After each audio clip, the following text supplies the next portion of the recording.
नमस्कार मंडळी. मराठी भूतांच्या गोष्टी या युट्यूब चॅनलवर आपलं स्वागत. आजच्या आपल्या कथेचा विषय आहे पैंज.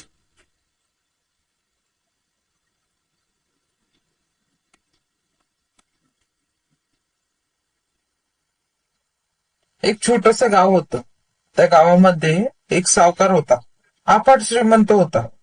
कित्येक एकरची बागायती जमीन त्याच्या नावाने होती.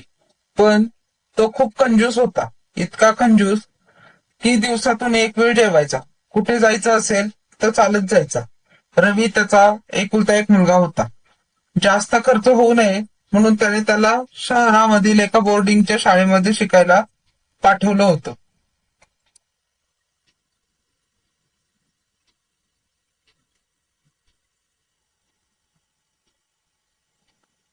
लहानपणापासून रवी शहरात वाढला होता. त्याने त्याचं शिक्षण पूर्ण केलं आणि गावी आला.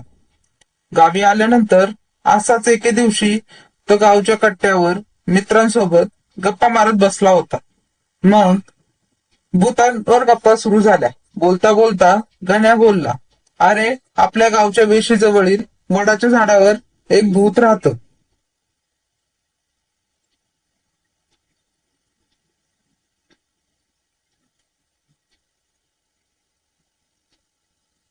हे ऐकून रवी खूप मोठ्या मोठ्याने हसू लागला आणि बोलला, कोणत्या जगात राहता तुम्ही लोक?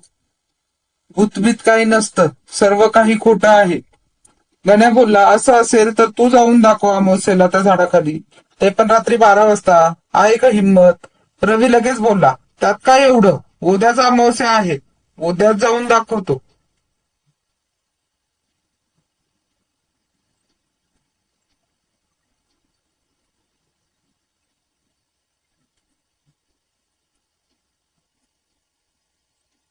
लागली का पैज मग 1000 रुपयाची? गण्या बोलला, अरे उगाच हट्ट करू नको, खूप भयानक भूत आहे तिथे. रवी हसत हसत बोलला, अरे पैजाला घाबरलास ना? गण्या चिडून बोलला, ठीक आहे, मग जाऊनच दाखव उद्या, पण काही झालं तर मला दोष देऊ नकोस. रवी मग तयार झाला.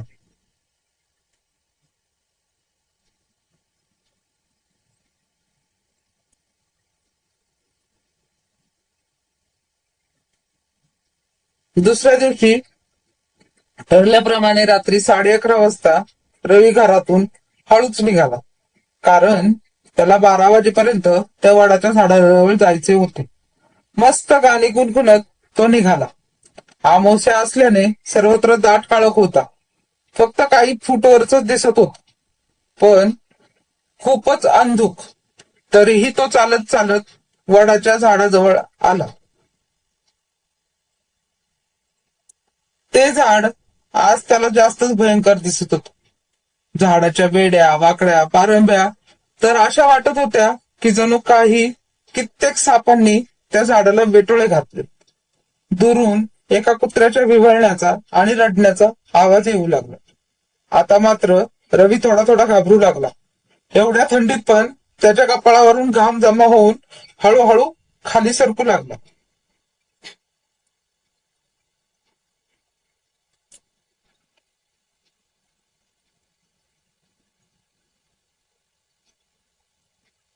त्याच्या हृदयाचे ठोके वाढू लागले.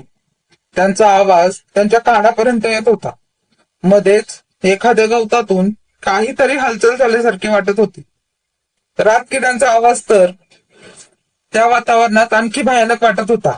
कसा बसा धाडस करून रवी त्या झाडाखाली आला आणि एकटक वर पाहू लागला.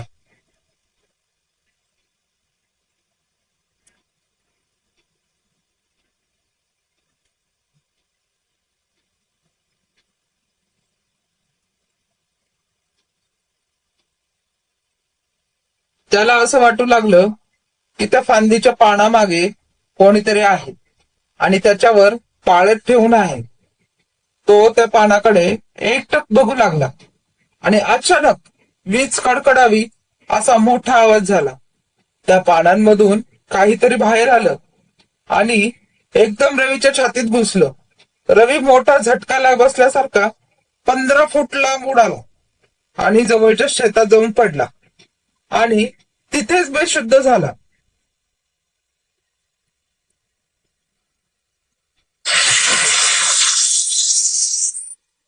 सकाळी सकाळी काही गावकरी झाडाजवळील शेतातून चालले होते, तेव्हा त्यांना रवी बेशुद्ध अवस्थेत तिथे सापडलेला दिसला. त्यांनी त्याला उचललं आणि सावकाराच्या घरात आणून झोपवलं आणि सावकाराला सांगितलं की तो भूताच्या झाडाजवळ सापडला म्हणून. सावकाराने त्यांचे आभार मानले आणि ते रवीच्या शुद्धीवर येण्याची वाट पाहू लागले. पण पूर्ण दिवस रवीची शुद्ध हरपली होती.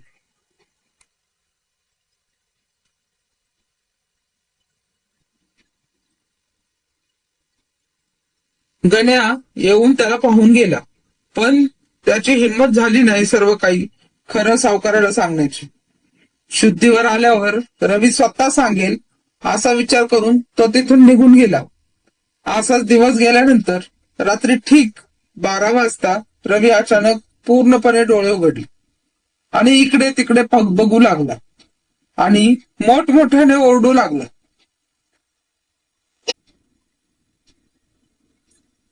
घरातले सर्वजण घाबरून उठून त्याच्या जवळ आले. काही वेळ असाच ओरडून तो परत झोपी गेला. सकाळी सर्व गावात ही बातमी पसरली. गण्या मग सावकाराजवळ आला आणि रडत रडत सर्व काही सांगितलं. सावकार त्याला काही बोलला नाही, कारण बोलून काही फायदाही नव्हता. गावातील काही जाणकार लोक आले आणि त्यांनी सावकाराला बोलले की त्या झाडावरच्या भूताने गावातील 5 जणांना झपाटलं होतं.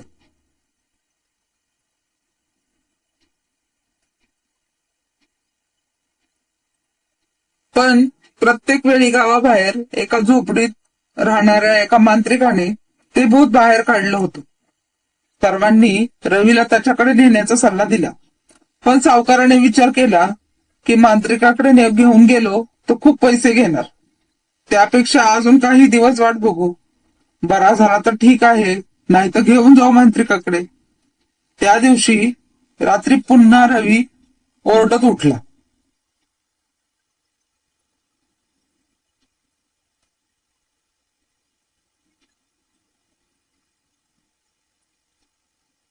यावेळी तर तो खूपच भयंकर ओरडत होता. ओरडता ओरडता मध्येच विक्षिप्तपणे हसत होता. मध्येच तो उठला आणि भिंतीवर जोरात डोकं आपटून घेतलं. रक्तबंबाळ होऊन तो तिथेच बेशुद्ध झाला. दिवसेंदिवस त्याचं हे ओरडणं खूप वाढलं होतं. 10-10 लोकांनी पकडलं तरी तो आवरत नव्हता. मध्येच दुहेरी आवाजात काहीतरी बरळत राहायचा. बघता बघता 8 दिवस होऊन गेले. सर्वांना आता याची सवय झाली होती. 9व्या दिवशी अचानक रात्री सावकाराला जाग आली. त्याने घड्याळ पाहिलं तर 12:10 झाले होते. रोज बरोबर 12 वाजता रवीच्या ओरडण्याचा आवाज यायचा.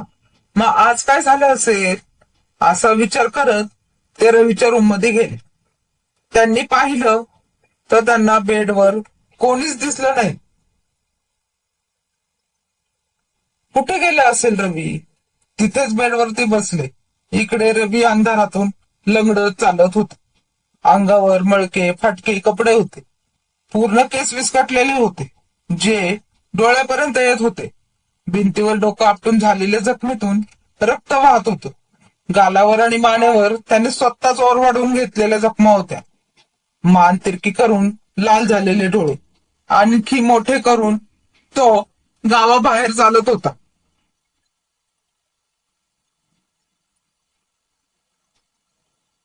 चालता चालता तो एका झोपडी बाहेर आला. झोपडीचा दरवाजा बंद होता. त्याने एक जोरात लाथ त्या दारावर मारली. ते दार मोडून पडले. त्या आवाजाने ध्यान करत बसलेला मांत्रिक उठून उभा राहिला. समोर रवीचा तो अवतार पाहून लटलट कापू लागला.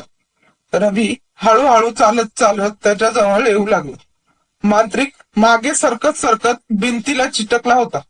त्याच्या तोंडातून शब्द फुटत नव्हते.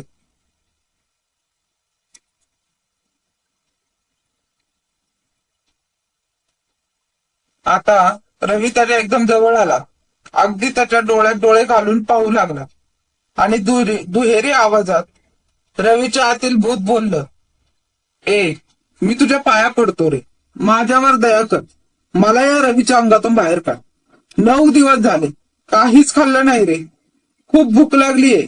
याचा कंजूस बाप काहीच खायला देत नाही रे. माझ्यावर दया कर. मला बाहेर काढ. एवढंच बोलून रवीच्या आतील भूत ढसाढसा रडू लागलं.